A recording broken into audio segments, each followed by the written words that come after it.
একই কোশ্চেনটা যেটা আমরা করেছিলাম 60 কিলোমিটার, 70 কিলোমিটার, 80 কিলোমিটার স্পিডে, এইটা যদি কোশ্চেনটা একটু চেঞ্জ হয়ে 60 kilometre per hour, 90 kilometre per hour, 100 kilometre per hour যদি থাকতো, তাহলে তোমরা কি ভাবতে 90 কিলোমিটার আছে তার মানে 89 এর কাছাকাছি অ্যান্সার হবে, বাট ইট ইজ রং।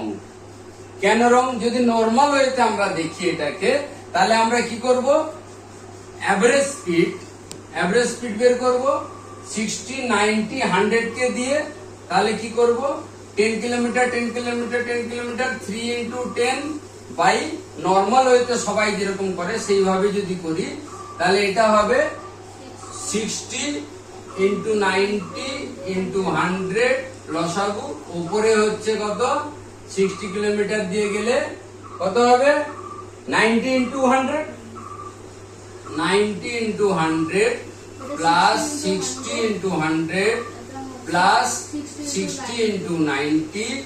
তুমি এই করে ক্যালকুলেশন করে এটাকে দেখো, এটা টোটাল আসবে তোমার কত আসবে 79 কাছাকাছি আসবে, 79 point something, 79 point something kilometre per hour average speed আসবে। কিন্তু আমাদের অ্যান্সার তোমার হিসেবে কত 89। যখন এইরকম কনসেপ্টে আসবে তখন তুমি কিভাবে ঠিক করবে, তার জন্য তোমাকে আমাদের যে ডিস্টেন্স গ্যাপিং যে স্পিডটা ছিল 60, 70, 80 মানে 10